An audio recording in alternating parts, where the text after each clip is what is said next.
성경을 가리켜서 뭐라고 말씀을 드렸죠? 계시의 책이다. 계시라고 하는 것은 나타나 보여주신다. 누구를? 하나님을 보여주시는 책이에요. 그래서 이것은 특별한 계시라고 이야기를 합니다. 특별히 하나님에 대해서 66권을 잘 기록을 해놓고 있습니다. 그래서 성경을 계시의 책이다 이렇게 이야기하고요. 자, 그러면서 여러분에 있는 모든 거, 내 눈에 보여지는 거, 내 눈에 만져지는 모든 생명체, 이런 걸 가리켜서 또 계시라고 합니다. 그건 바로 어떤 계시라고 이야기하느냐? 자연 계시다. 그렇게 이야기를 하는 거예요. 자연 계시다. 여러분들이 눈에 보이는 여기 이제 꽃이 있잖아요. 이 꽃들이 있는데 얼마나 지금 백합화가 아름답습니까? 그런데 중요한 것은요, 인간의 생명과학이든 인간의 과학이든 인간의 무엇이 아무리 발전해도요, 여러분 뭐는 못 만드느냐? 생명체 꽃 한 송이를 만들 수 없다는 것입니다. 여러분이 꽃 한 송이를 한번 보세요. 여러분, 이 꽃 한 송이가 어떻게 그 향기를 만들어내는가? 이건 인간들이 모릅니다. 하나님만이 하실 수 있다는 겁니다. 또 시간이 되면 떨어지고 거기서 씨가 생기고 그 씨 속에 또 생명체가 들어있고, 이렇게 인간이 과학으로 생명공학이 발달된다고 이런 꽃 한 송이 만들어낼 수 있을까요? 만들어낼 수가 없어요. 그래서 여러분들이 이런 생명체를 보면은 누구를 만나는 거예요? 아, 하나님이 하셨구나. 하나님이 하셨구나. 이걸 만나게 되는 거예요. 여름에 되면은 여러분들을 괴롭히는 파리가 있고 모기가 있지만은 우리는 하찮게 그 필요 없는 파리라고 죽이고 모기라고 살충제 뿌리고 죽이지만은, 여러분, 인간이 아무리 발달된다 할지라도, 머리가 지혜의 문이 열린다 할지라도 뭐는 못 만들까요? 생명체는 못 만드는 겁니다. 그 조그만 모기 한 마리 못 만드는 거예요. 그 조그만 파리 한 마리 못 만드는 거예요. 파리 만든다고 연구하는 아직도 그런 기업이라든지 사람이라든지 연구가 없어요. 왜? 못 만드니까 이미 인간은 포기하고 살아갑니다. 복제는 할 수 있겠죠. 만들어진 걸 가지고 복제는 할 수 있겠죠. 만들어진 걸 가지고 모형은 만들 수 있지만은 실제로 생명체는 만들 수가 없어요. 그러니까 여러분들이 그 생명체 속에서도, 생명을 통하여서도, 모기 한 마리를 통하여서도, 여러분, 모기라고 합시다. 모기 조그만 거 한 마리에도 뭐가 있을까요? 눈이 있고 입이 있고 창자가 있고 뛰는 심장이 있을 것이고, 여러분, 얼마나, 여러분이 현미경을 갖다가 보면은 여러분 아마 놀자입니다. 그 조그만 것 속에 또 항문도 있고, 먹으면은 소화가 돼서 밑으로 내보내고, 이런 모든 것, 여러분, 생명체는 누구만이 만들 수가 있느냐? 하나님만이 만들 수가 있다는 거예요. 그래서 여러분들이 생명체를 만나면은 누구 만나는 거예요? 하나님 만나는 거라는 겁니다. 이렇게 하나님을 나타내 보여주신다, 이제 그런 말씀이죠. 자, 그러면은 여러분, 이런 생명체에서만 있는 것이 아니라 하나님은 어떤 때는 나라를 통하여서도 하나님이 계시다 안 계시다라는 것을 보여주고 있죠. 또 다른 성경책을 뭐라고 이야기하느냐? 여러분, 우리는 이스라엘이라는 나라를 알아야 됩니다. 이 이스라엘 나라를 잘 연구해 보면 여러분, 하나님이 살아계시느냐 안 계시냐를 정확하게 보여주고 있다는 것이죠. 이스라엘 역사를 여러분 잘 보십시오. 이스라엘 역사를 가리켜서 뭐라고 이야기하느냐? 지금부터 2000년 역사, 그 앞의 역사는 빼놓고라도 지금부터 2000년 역사를 뭐라고 이야기했냐? 디아스포라라. 그런데 디아스포라라고 하는 것은, 이것은 바로 무엇이냐면요, 말 그대로 방랑자다. 나라 없이 떠도는 방랑자다, 이제 그런 말씀이에요. 파종자다, 떠돌아다니는 사람들이다, 이제 그런 뜻이죠. 이스라엘 백성들은 여러분, 지금으로부터 2000년 역사가 나라 없는 서러움을 가지고 전 세계에 흩어지면서 말 그대로 방랑자의 삶을 살게 되었다는 것입니다. 아니, 이거 어떻게 풀어야 되냐 이거예요. 여러분, 이스라엘 민족을, 오늘 성경 본문 말씀은 창세기 12장 1절부터 3절 말씀은 아브라함을 불러가지고 없는 나라를 하나님이 주신다고 했고 또 주셨어요. 그러면서 아브라함에게 뭐라고 약속이 합니까? 오늘 창세기 12장 2절 말씀해 보니까, 내가 너로 큰 민족을 이루고 네게 복을 주어 네 이름을 창대케 하리니 너는 복이 될지니라 라고 하면서 복에 대해서 이 말씀을 합니다. 너의 후손들이 복 받을 것이다. 너의 민족이 잘 될 것이다. 너의 후손들이 잘 될 것이다. 이렇게 하나님은 아브라함을 통하여 창세기 12장 말씀에 약속을 해놨단 말이에요. 약속을 해놨어요. 그런데 중요한 것은 여러분, 실제로 복의 근원이 됐습니까? 이스라엘 역사가 수천 년이 왔는데 복의 근원이 됐을까요? 저는 아마 갸우뚱 해봅니다. 아직 복의 근원이 되지 않았다는 겁니다. 이스라엘 역사를 여러분들이 실제 성경을 벗어나 세계 역사, 이스라엘 나라의 역사를 보면은 이건 복이 아니에요. 복이 아니에요. 어떤 겁니까? 저주라고 표현할 수 있습니까? 저 사람들은 저주받았다, 이렇게 표현할 수가 있어요. 왜 그러냐면 여러분, 역사를 보세요. 성경에 나타난 역사만 보아도요, 이들은 아브람 이후에 어떤 역사가 일어납니까? 이제는 이들이요, 광야에서 400년 종살이를 하지요. 또 나중에는 돌아와가지고 바벨론 나라에 포로를 잡혀가게 되죠. 나중에는 이제 헬라라는 민족이 이스라엘 민족을 한 300여 년 동안 또 속국으로 데리고 있죠. 또 노마라는 나라가 속국으로 데리고 있습니다. 이게 성경의 역사가 여기까지예요. 그러면서 성경의 역사 이후에 실제로 이 역사를 보면은 그 조그만 이스라엘 나라가 여러분, 로마 시대가 끝나고 비잔틴 시대가 옵니다. 636년까지 비잔틴 시대가 오지요. 또 비잔틴 시대가 무너지고요, 1516년도까지 아랍이 그 나라를 정권합니다. 아랍이 정권하는 거예요. 아랍이 또 속국으로 있는 것입니다. 아랍이. 또 거기서 끝나는 것이 아닙니다. 1917년도까지는 오스만 제국이 여러분 이스라엘 나라를 점령을 하고 있어요. 오스만 제국이. 또 오스만 제국 시대가 끝나고 영국이, 그러면서 1차 세계대전이 일어나고 2차 세계대전이 일어나고, 그러면서 1947년도에 독립되어서 지금의 이스라엘 나라를 재건하고 건국한 것을 여러분들이 성경의 역사나 실제 세계 역사나 이스라엘 이 나라를 보면은 어떤 역사예요? 여러분, 지금부터 2000년의 그 역사는 디아소포라, 그 전에 400년의 역사, 수십 년의 역사, 제가 볼 때는 여러분 약 한 2500에서 3000년이라는 그 세월을 여러분 다른 나라의 속국으로 살고 있었다가는 그러한 말씀입니다. 수천 년 동안 속국으로 살고 있었다는 거예요. 잘 보세요. 여러분, 복입니까 저주입니까? 이건 복이라고 해석할 수가 없어요. 뭐라고 해석할 수 있습니까? 저주만이밖에 해석할 수가 없다는 것입니다. 어떻게 아브라함의 후손들이, 아브라함의 그 나라가 여러분 어떻게 이렇게 될 수 있었을까? 우리는 이것을 한번 퀘션 마크를 달아보자는 겁니다. 성경을 왜 이루지 못하는가? 왜 이스라엘 나라는 복을 못 받고 있는가? 왜 아브라함에게 주신 말씀이 아직도 이루어지지 않는가? 한번 퀘션 마크를 한번 달고 가자는 것이에요. 여러분 잘 보십시오.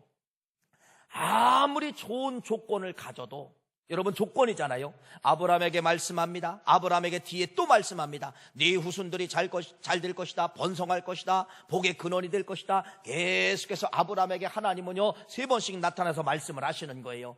왜? 그런데 이걸 가리켜 뭐라고 이야기해요? 약속이라고 이야기합니다. 여러분, 약속만 가지고는 복이 이루어질 수가 없다는 것입니다.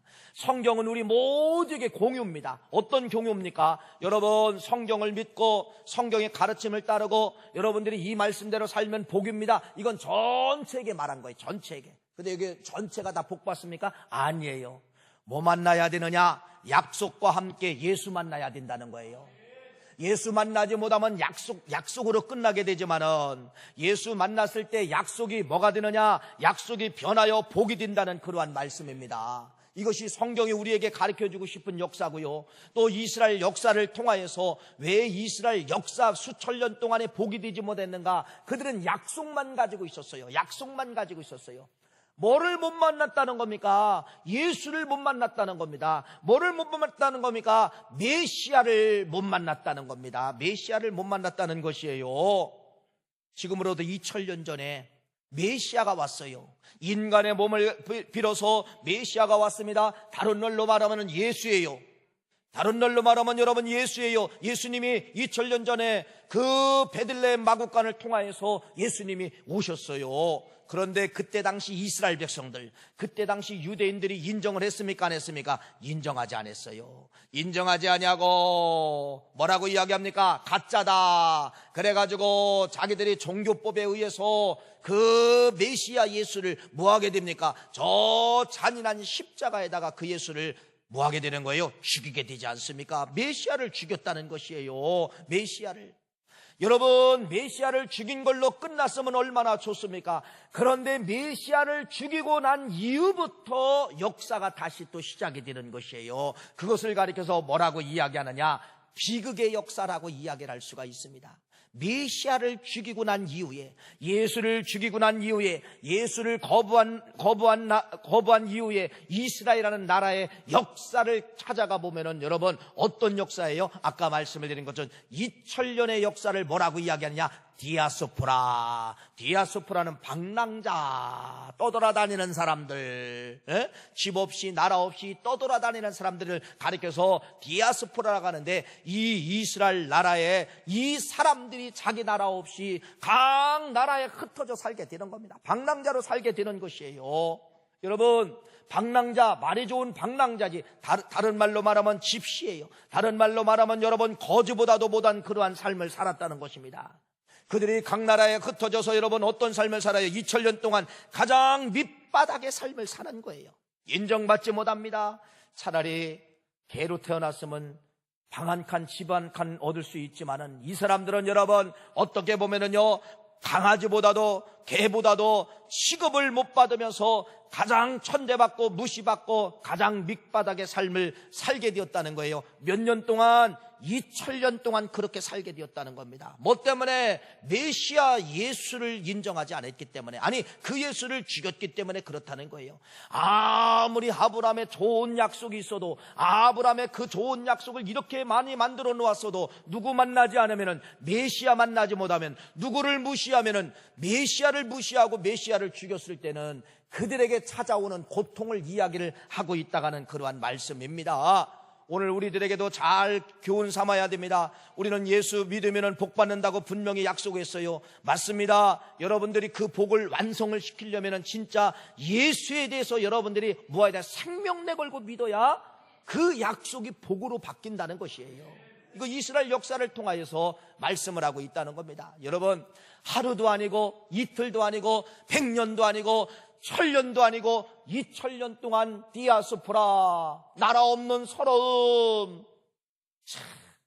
요사이 상영하는 영화 중에서 말모이가 있어요. 말모이. 나는 제목만 보고 하는 말 먹이를 주는 건 줄 알았어요. 그랬더니 이 말모이는 일제 36년의 상황을 그린 겁니다. 일제 36년의 상황을 그리면서, 그래서 지지난주에 상영했는데 내가 첫날 개봉하는 날 빨리 보고 싶어서 영화를 봤어요. 근데 그 영화는 여러분 바로 무엇이냐? 일제 36년은 우리는 끝났기 때문에 36년이지만 그때 그 속에 있는 사람들은 희망이 없었어요. 그냥 일본한테 다 잡혀진 거예요. 그러니까 모든 걸 다 포기한 거예요. 언어도 포기하고 모든 걸 다, 문화도 포기하고 그냥 일본화가 되려고 노력하고 있었던 그때 당시에 모든 사람들이 이걸 보아도 저걸 보아도 우리는 이제는 끝났다, 일본화가 됐다, 보이지 않는 그 시대입니다. 해방이 온다는 건 꿈도 못 그린 거예요. 그때 일본에서 쓴 정책이 바로 무엇이냐? 말살 정책을 씁니다. 어떤 말살 정책? 언어의 말살 정책을 쓰는 거예요. 우리나라 말을 할 수가 없어요. 우리나라 말을 가리킬 수가 없어요. 그러면서 여러분 창씨 개명이 일어나면서 모든 문화나 언어나 모든 걸 다 바꿔버립니다. 어디로 바꿔버린가? 완전히 이제 일본화로 바꿔버리는 이러한 시점에 진짜 나라와 민족을 사랑하고 한글을 사랑하는 이러한 사람들이 1921년도에 한글 조선어학회라는 모임을 가지고서 이제 그들이 모인 거예요. 은밀하게 모여가지고 우리나라 말이 없어지면 안 되지 않느냐.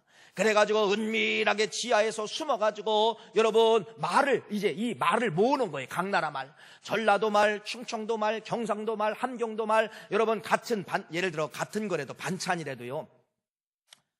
자, 경상도 사람들은 밥 먹을 때 그 종류를 뭐라고 이야기합니까? 예를 든다면요, 우리 경상도 서울 사람들은 반찬이라고 합니다. 그래요, 반찬. 경상도 서울은 반찬. 저 전라도는 뭐라고 합니까? 우리 전라도는 건건이라고 해요. 건건이. 뭐라고 몰라? 건건이 몰라요? 건건이? 충청도 우리는요 찬이라고 해요.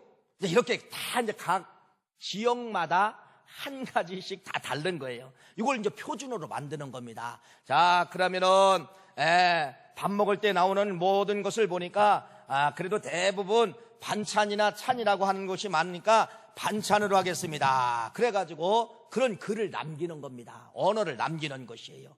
그런데 그것이 발각이 돼서 완전히 그 사람들이 그것이 다 태워지고 없어지고, 그래가지고 원본 하나가 은밀하게 나머져가지고 그 원본 하나가 이제는 저 부산의 인쇄소 가서 인쇄만 하면 국어사전이 나오는 거예요. 그런데 주인공 유해진이가 그걸 갖고 가다가 들킨 거예요. 그래서 거기서 총 맞아서 죽고, 그 갖고 가던 그 보따리를 자기도 모르게 아무나 집에다 창문에다가 집어 던지고서 도망을 가다가 총 맞아서 죽었어요. 나중에 끝난 줄 알았는데, 그것이 어디서 발견되느냐? 해방되고서 어디서 발견됐어요? 우체국에서 발견된 거예요. 그래서 그것이 발견돼서 그것을 만든 책이 바로 뭐예요? 최초로 나오는 우리 국어사전입니다. 국어사전이에요. 난 그걸 보면서 우리나라 말이 없어질 뻔했는데, 이 한글, 좋은 한글이 없어질 뻔했는데, 여러분, 그러한 목숨 걸고 어학키를 만들어가지고 우리말을 지킨 사람들의 그 역사를 기록한 내용이 말모입니다. 한번 꼭 가서 보세요. 역사적인 것이기 때문에 참 볼만합니다. 여러분 보세요. 이 이스라엘 민족은 36년이 아니에요.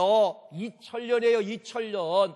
2000년이라는 그 세월 속에 이들의 언어가 말살 정책을 받게 되는 겁니다. 글도 성경도 이들의 역사책도 다 불살라지게 되는 거예요. 불살라지게 돼요. 무슨 역사입니까? 피눈물 나는 역사라는 것입니다. 피눈물 나는 역사. 왜 이들에게 이렇게 피눈물 나는 역사? 말도 쓸 수가 없고 글도 가질 수가 없고, 이들은 가장 밑바닥에서 생활을 해야 되고, 이들은 인간 대접도 받지 못하고, 이들은 왜 이렇게 살아야 돼요? 왜 그래요? 왜 그래요? 뭐 때문에? 누구를? 메시아를 죽였기 때문에, 예수를 죽였기 때문에, 예수를 인정하지 않았기 때문에 이들은 2000년 동안 여러분 이런 고통을 받으면서 결국은 여러분 나치에 의해서, 독일에 의해서 학살이 시작이 되는데, 그 학살은 여러분 너무너무 잔인한 학살이면서 유태인들이 600만 명이 학살되게 되는데, 차라리 총탄알이 아까워가지고 다 집단으로 모아놓고 가스로 죽이고, 이러한 비극적인 실제의 역사가 여러분 이스라엘 역사 가운데 있지 않았습니까? 그래서 성경입니다. 이스라엘 나라는 또 한 권의 성경이에요. 어떤 성경이에요? 아무리 백그라운드 조건, 아무리 좋은 조건, 복의 근원이 된다는 이런 좋은 조건을 가졌지만은 누구 만나지 못하면 이렇게 된다는 거예요? 메시아 예수 만나지 못하면은 이런 비극의 역사가 시작된다는 것을 말씀을 하고 있는 것입니다. 그것이 성경이라면 여러분 나를 조명해 보여야 돼요. 여러분 우리 예수 믿으면 복 받는다는 소리 우리가 얼마나 많이 들었습니까? 맞습니다. 그건 우리의 조건이에요. 조건. 다 복 받는 거 아니에요.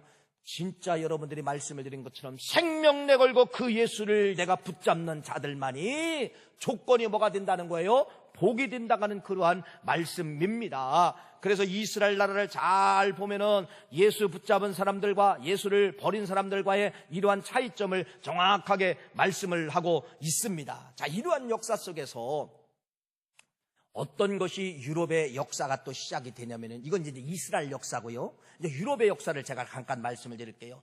유럽의 역사는 16세기에 1517년도에 마르틴 루터에 의해서 카톨릭은 썩었습니다. 카톨릭은 썩었습니다라고 반박문을 내걸고 튀쳐나오는 것이 바로 무엇이냐?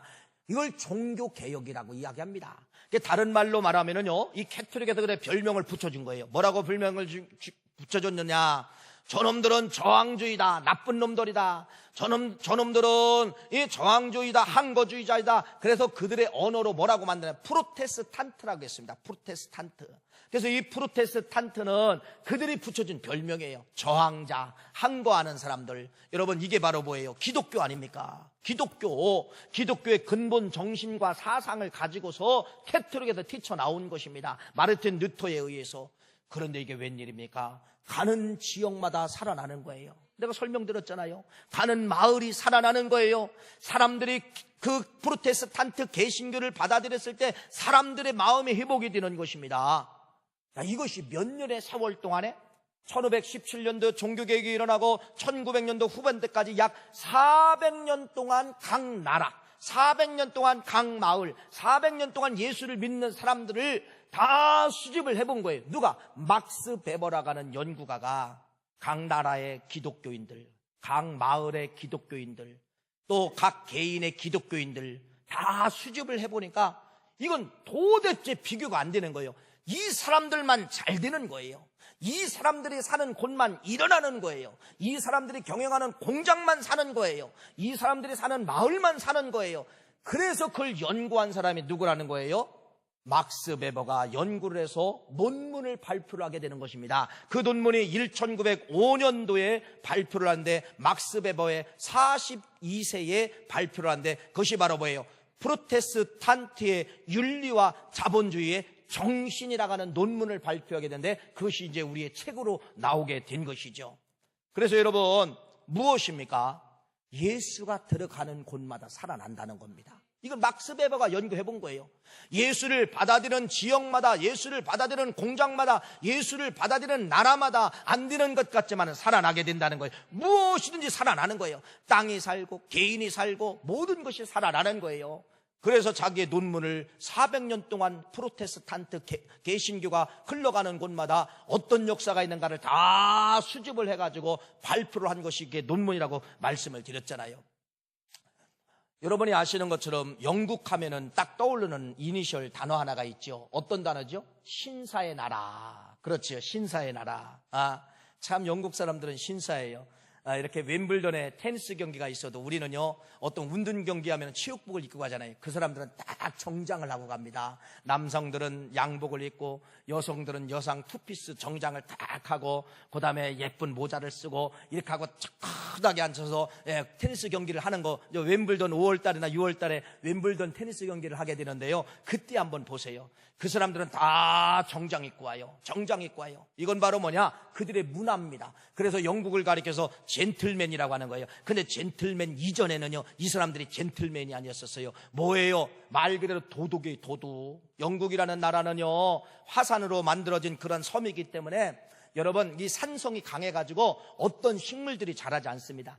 오직 자라나는 식물 하나가 있어요. 그게 바로 뭐냐? 감자밖에 못 자라. 감자. 그러니까 그들의 주식이 감자야. 그 감자 떨어지면 먼저 어떻게 해야 돼요? 도둑질밖에 없잖아요. 그래서 이들이 뭐가 개발이 되냐면 해양산업이 개발이 되게 되는 것입니다. 뭐 하려고? 도둑질하려고 배를 만들고 바다의 역사 이런 것이 개발되면서 영국 근해로 넘어가는 모든 배들을 다 여러분 말 그대로 도둑질해가지고 먹고 사는 나라가 어떤 나라였느냐?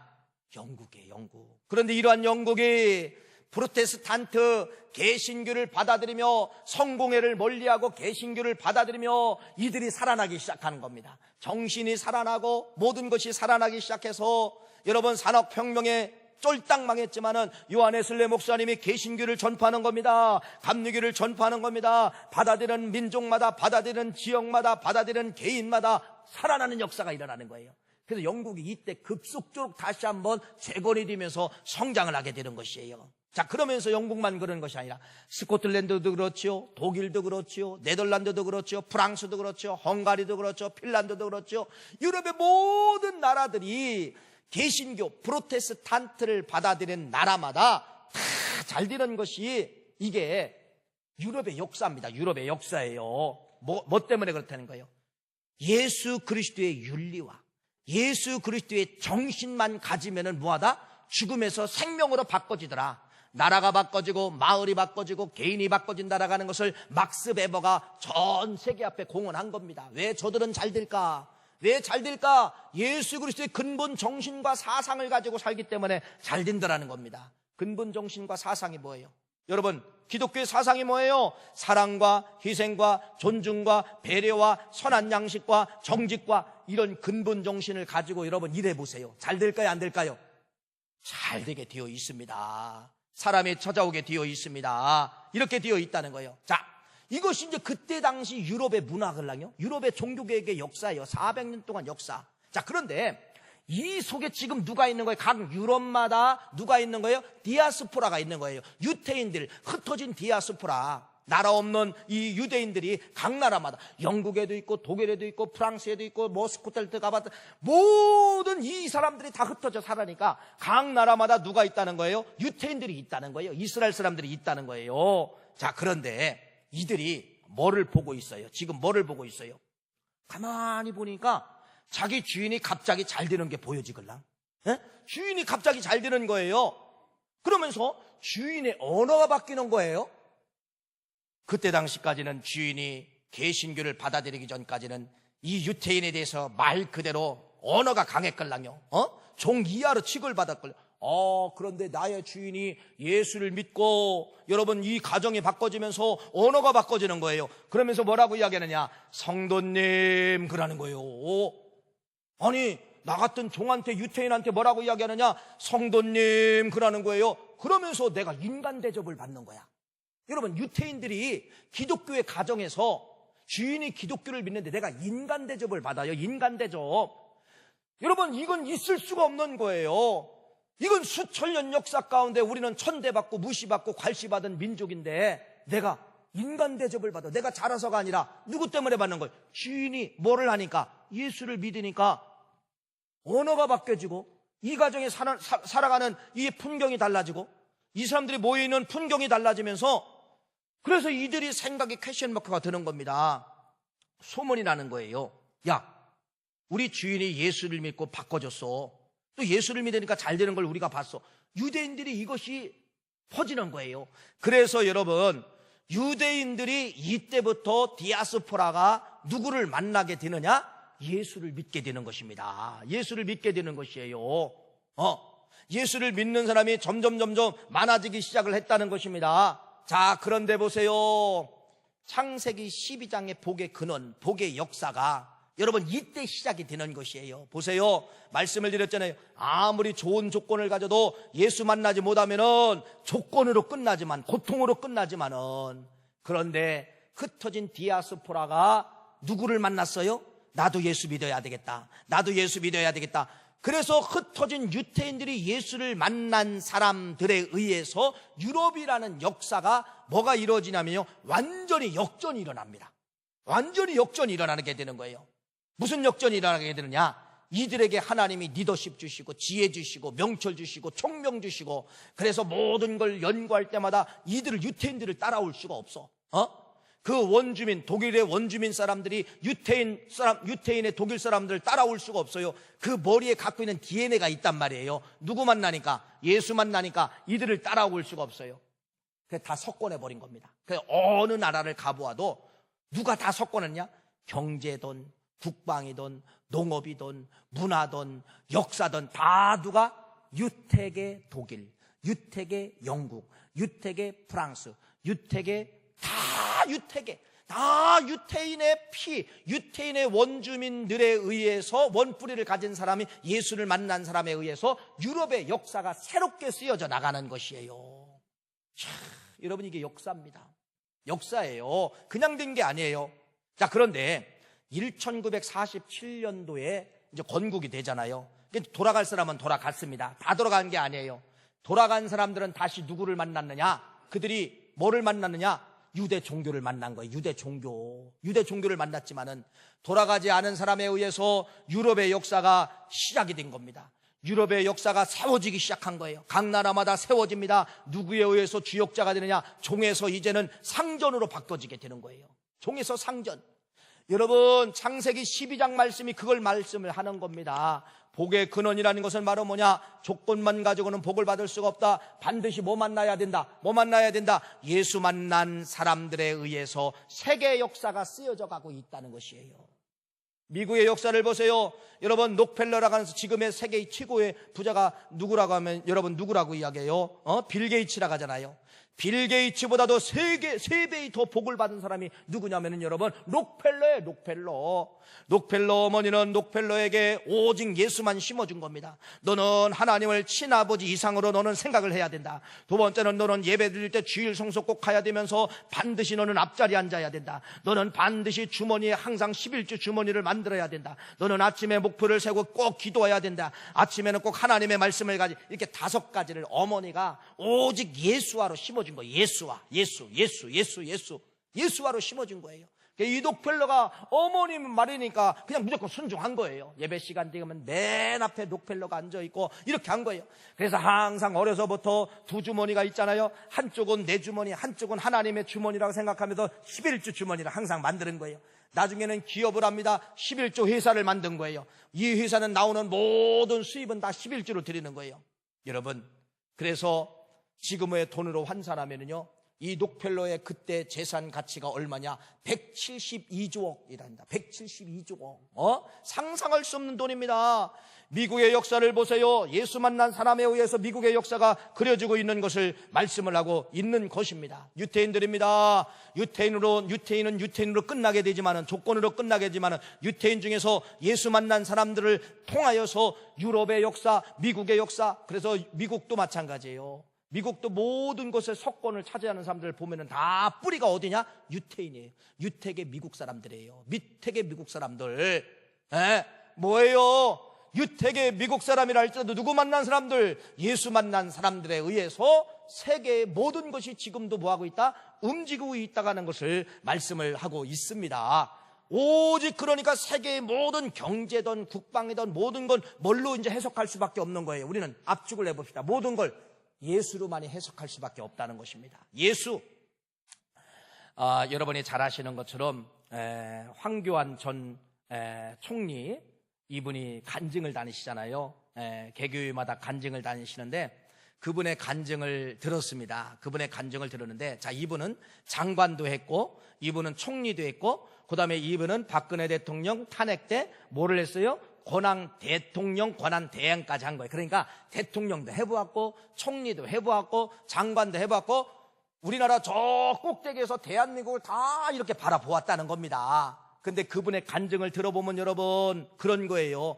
대한민국이 여기까지 지탱할 수 있었던 것은 바로 뭐 때문에 그렇다? 교회의 힘 때문에 그렇다. 예수의 힘 때문에 그렇다고 하고, 여러분, 그렇게 정정당당하게 예수를 자랑하는 것을 볼 수가 있습니다. 자기가 그 자리에 올라가 봤는데 여러분, 이건 인간의 실력이 아니라는 거예요. 자기의 실력도 아니지만은요, 누구의 관료들의 실력도 대통령의 실력은 더더욱 아니라는 거예요. 누구의 실력이라는 거예요. 대한민국은 뭐밖에 해석할 수가 없다? 예수밖에 해석할 수 없다라고 하는 그러한 간증을 하시더라고요. 맞습니다. 세계의 역사를 뒤져보아도 예수로만이 해석할 수밖에 없고, 대한민국 역사를 보아도 예수만이 해석할 수가 없다는 것이에요. 오늘 말씀의 결론입니다. 문제는 납니다. 여러분, 아브라함의 복, 우리를 가리켜서 영적 이스라엘 백성이라고 하지요. 그건 바로 창세기 12장 1절, 2절, 3절 말씀을 내가 너에게 주었다는 겁니다. 그런데 여러분, 아직 복의 역사가 일어나지 않을 때가 많아요. 복의 역사가 일어나지 않았다는 건 바로 뭐니까, 내가 뭐 하자는 거 조건만 가지고 있었지 예수를 제대로 믿지 못했다가는 그러한 말씀입니다. 2019년도는 예수를 제대로 믿기를 간절히 바랍니다. 아무리 화나고 아무리 기분이 좋고 기분이 나빠도 여러분, 기분 따라 예수 믿으면 안 돼요. 어떤 사람은 혈기 때문에, 기분 때문에 나 예수 안 믿어, 나 교회 안 가, 그까지 예수 안 믿어. 여러분, 이렇게 하지 마세요. 그건 무서운 말입니다. 그건 저주가 임하는 말이에요. 여러분, 2019년도 세계 역사를 제가 말씀을 드렸어요. 대한민국 역사를 짧게 말씀을 드렸습니다. 모든 걸 다 뭐로만이 해석할 수가 있다? 예수만이. 예수로 해석할 수가 있다. 창세기 12장 1절, 2절, 3절 말씀을 예수로만이 해석할 수가 있다. 이 사실을 기억하시고, 금년도는 여러분, 다니는 교인이 아니라 예수를 만나는 교인 되기를 간절히 축복합니다. 살아있는 예수를 만나서 여러분도 창세기 12장의 복의 주인공이 되시기를 간절히 축복합니다.